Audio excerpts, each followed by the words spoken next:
Well, here are the 5 things you need to know for today. Alberta Health Services has issued a measles exposure alert for the Calgary airport. Someone with a confirmed case of measles was at the airport Wednesday. They were on a flight from Kamloops and got to domestic arrivals gate A17 just after 8 a.m. They then departed at gate C55 on WestJet flight 630 to Prince Edward Island. Infectious disease experts say you don't even need to come into contact with an infected person because measles can hang in the air for hours. The exposure alert comes as 27 more cases have been confirmed in Alberta. That pushes the total since the outbreak began to just over 1,100.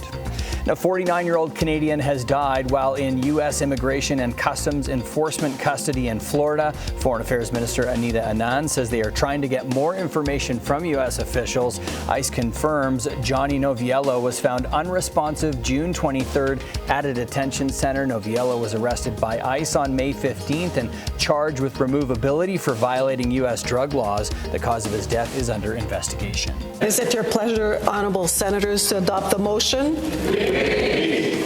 Adopté.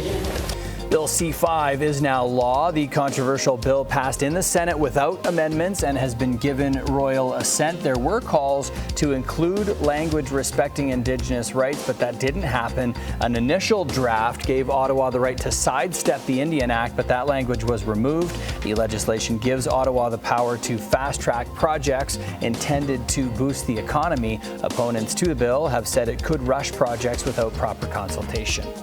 And new data suggests Canadians' pay is going up faster than inflation. A StatsCan report says the average wage in April went up more than 4% from the year before. During that same time period, inflation went up 1.7%. One economist says wages have been gaining on inflation since 2023.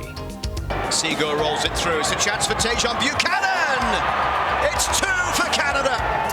Canada kicking off the quarterfinals of the 2025 CONCACAF Gold Cup on Sunday. They will face Guatemala after beating El Salvador in the final group stage game on Tuesday. That 2-0 win, just what they needed after a frustrating 1-1 draw versus Curacao last weekend. Kickoff is at 2 p.m. on Sunday. You can catch the game on TSN.